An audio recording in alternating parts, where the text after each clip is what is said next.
तो student welcome back to my channel Samrat academy. Student मेरा नाम है आकाश और ये वीडियो आप लोगों के लिए ही बनाई गई है। आप लोगों को बहुत ज्यादातर कमेंट आ रहा था कि सर ऐसा बताइए कैसे हम लोग बोर्ड एग्जाम में लिखेंगे, कौन कौन से पॉइंट अच्छे से लिखेंगे कि एग्जामिनर। सबसे पहली पॉइंट आप लोगों को जो बात करना है मैं एक एक पॉइंट पे डिस्कस करूंगा और लास्ट में आप लोगों को मैं लिख के लेकर आया भी हूँ, वो भी बोर्ड कापी पर लिख के लेके आऊंगी। किस प्रकार आप लिखेंगे तो नंबर आपको अच्छा मिलेगा।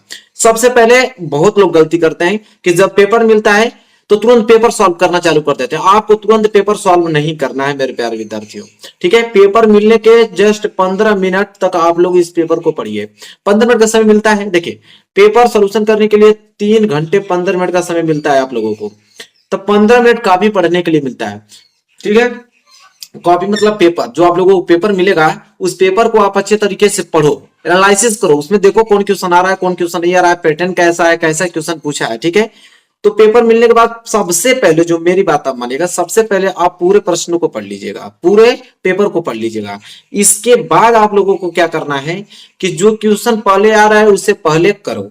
जो क्वेश्चन पहले आ रहा है, आपने बहुत सारे वीडियोस देखा होगा, सभी लोग बताते हैं कि आपके 3 4 5 पेज दो शुरू के होंगे वो बिल्कुल अच्छे से लिखे होने चाहिए। अच्छा, आप हमें एक बात बताइए कि जब तक आपको कोई क्वेश्चन याद नहीं रहेगा तो उसको आप अच्छे से लिख पाओगे? नहीं लिख पाओगे ना, उसमें कुछ ना कुछ गलती करोगे, काट पीट तो करोगे, गलती करोगे तो आपको बुरा दिखने लगेगा। आप उसी क्वेश्चन को गलत नहीं लिख पाओगे जो क्वेश्चन आपको बहुत अच्छे तरीके से याद है। तो वही चीज मैं लिखा हूं कि जो क्वेश्चन पहले आ रहा है उसे पहले करो। कोई जरूरी नहीं है, कुछ लोग बताते हैं कि क्वेश्चन नंबर पहला करो, क्वेश्चन नंबर दूसरा करो, क्वेश्चन नंबर तीसरा करो, एग्जामिनर बढ़िया नंबर देगा। ऐसी कोई बात नहीं है। जो क्वेश्चन पहले आ रहा है पहले उसको ही करो आप। नहीं तो जानते हैं उसमें उतना समय होता नहीं उन लोगों के पास। आपके शुरू के ही वो लोग, कुछ लोग देखेंगे 10 कम से कम 5 या 6 पेज आपने अगर अच्छे से उन लोगों को दर्शा दिया तो वो निर्धारित कर देते हैं कि आगे भी आप लोगों का जो क्वेश्चन अगर गलत भी आप बीच में लिख रहे हैं तो उसको केयर नहीं करते हैं, वो नंबर देते चले जाते हैं। तो ये बात आप लोग ध्यान में रखिएगा। पूरा मैं आप लोगों को पूरा अनुभव शेयर कर रहा हूं अपना, इसी प्रकार आप लोगों को लिखना है। उसके बाद जितने नंबर का क्वेश्चन है उतने ही शब्दों में लिखिए, ये सबसे बड़ी बात है, ठीक है। ये सबसे ज्यादा बड़ी बात मैं आप लोगों को बताता हूं। जैसे मेरे पास मॉडल पेपर है, मॉडल पेपर में जैसे ये दिया है, विद्युत मोटर का सिद्धांत तथा कार्य विधि स्पष्ट कीजिए, विद्युत मोटर में विभक्त वलय का क्या महत्व है। अभी आपको 6 नंबर के दे दिया। अब 6 नंबर के दिया है तो 6 नंबर तो बड़ा है, कम से कम आप लिखेंगे इसे तो कम से कम आप लिखोगे तो 4 या 5 पेज में तो लिखोगे ही, कम से कम लिखोगे तो 4 पेज मतलब 2 पन्ना में लिखोगे आप। अच्छा, आप बताओ अगर 6 क्वेश्चन 6 नंबर का प्रश्न है, अगर उसे 10 पेज में लिखोगे 5 पन्ना में, तो एग्जामिनर समझ नहीं जाएगा। एग्जामिनर को मालूम रहता है कि कितने नंबर का क्वेश्चन है तो उसे कितना पेज में लिखा जाता है। तो यह गलती बिल्कुल नहीं करना। जितने नंबर का क्वेश्चन है उतने ही शब्दों में आप लोगों को लिखना है। मैं अभी दिखाऊंगा, लिखा हूं मैं, आप लोगों को दिखाऊंगा। इसके बाद 2 pens use, black pens and blue pens. देखिए, मात्र आप लोगों पेपर में आप लोगों को करना क्या, बहुत लोग गलती करते हैं इसको। बहुत पेन लेके जाते हैं, हरा लेके चले जाते हैं, पीला लेके चले जाते हैं, डिजाइन बनाने लगते हैं इस प्रकार के। ऐसा जैसे मैं डिजाइन बनाया हूं इस प्रकार थोड़ी आपको डिजाइन बनाना है। ये तो मैं आप लोगों को बता रहा हूं तो इस प्रकार डिजाइन बताया। पेपर में ऐसे कोई डिजाइन नहीं बनाना है आपको। 2 ही पेन यूज करना है, एक ब्लैक पेन एक ब्लू पेन, ठीक है। उसी पेन से आप लोग जो क्वेश्चन आ रहा है उसको लिखो, जितने शब्दों में लिखना है उतना लिखो। ब्लैक पेन से हेडिंग डालो, ब्लू पेन से अपना आंसर दो, ठीक है। इसके बाद अगला पॉइंट क्या करना है उसको देखो।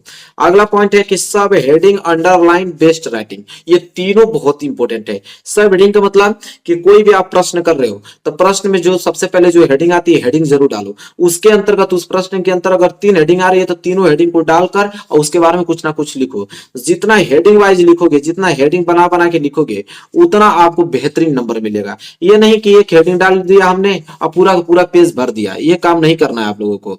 जितना एक ही पेज में कम से कम 2 या 3 हेडिंग अगर आपने बना दिया बहुत ही नंबर अच्छा मिलेगा, ठीक है। तो अपने से भी नहीं बनाना है। ये जरूर है कि हेडिंग नहीं है तो उसको जबरदस्ती बनाया जाए, नहीं।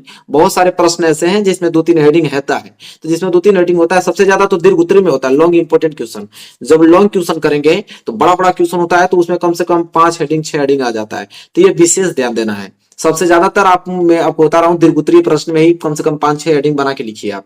ये नहीं कि एक हेडिंग डाल के पूरा नहीं लिखना आप लोगों को, यह गलती नहीं करना आप लोगों को।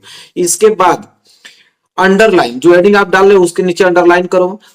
कुछ पॉइंट बीच में भी आ जाते हैं जो आप, जैसे आप आंसर दे रहे हो, आंसर के बीच में लगा, जैसे जीवन परिचय में आप किसी का जन्म हुआ है तो जन्म का डेट लिखते हो, कहाँ हुआ है, उसका माता का नाम पिता का नाम होता है ना, उसको आप ब्लैक पेन से लिखो, ठीक है। अब ब्लैक पेन से लिखने के बाद उसके नीचे ब्लैक पेन से अंडरलाइन कर दो, बहुत खूबसूरत लगेगा। ये सारी छोटी छोटी बातें हैं लेकिन बहुत मोटी बातें हैं, छोटी छोटी बातें हैं लेकिन बहुत अच्छा मार्क्स देकर जाएंगे आप लोगों को। और ज्यादातर ये बच्चे नहीं करते हैं इसलिए उन लोगों का नंबर नहीं मिलता है उतना। इसके बाद देखिए some important point underline black pen, वही चीज मैंने कहा कि आंसर के बीच में कोई इंपोर्टेंट पॉइंट आ जाता है उसको अंडरलाइन कीजिए ब्लैक पेन से, ब्लैक पेन से लिखिए भी। इसके बाद सभी प्रश्नों का उत्तर लिखे, एक भी प्रश्न आपको छोड़कर नहीं आना, यह मैं आप लोगों को बहुत ज्यादा इंपॉर्टेंट टॉपिक है।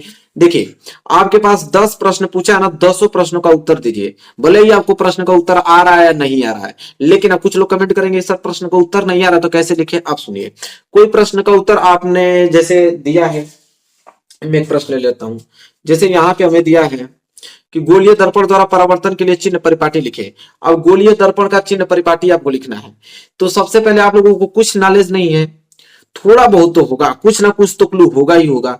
उसके बारे में जो आपको थोड़ा बहुत नॉलेज है उसको आगे आप अच्छे से लिख दो, बीच में आप थोड़ा बनाकर भी लिख सकते हो, ठीक है। जब एग्जामिनर कॉपी चेक करता है तो जो एक चीज और बताओ, जो क्वेश्चंस आपको नहीं आएगा उसको लास्ट में लिखो। जब शुरू में एग्जामिनर हर पेज पे नंबर आपको देते जाता है तो उसको लगता है कि आपने बहुत अच्छा लिखा, तो हर पेज पे वो ट्रिक लगाता जाता है बहुत अच्छा लिखा है, बहुत अच्छा लिखा है। तो उसे जैसे ही 7-8 पेज वो चेक करता है, उसको लगता है कि बहुत अच्छा लिखा है, तब पीछे आपने गलत भी लिखा है तो उतना केयर नहीं करता है, वो सोचता है कि आगे भी अच्छा ही लिखा होगा तो नंबर दे देता है।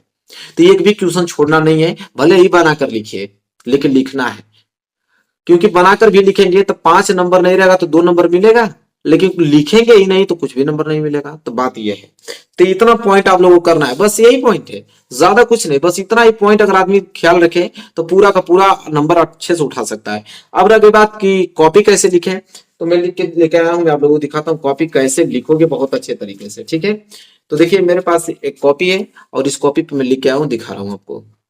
देखिए आपको ऑब्जेक्टिव क्वेश्चन आएगा तो बहुविकल्पीय प्रश्न तो आप लोगों को ओएमआर शीट पे करना है, ठीक है। ओएमआर शीट पे आप लोग कर लीजिएगा। लिखित आप लोगों को जो पेपर करना है इस प्रकार लिखना है। देखिए पहले जैसे मैंने इसको ही लिया है, विज्ञान का ही मॉडल पेपर लिया, जैसे खंड का, तो यहाँ पे आपको डालना है खंड का।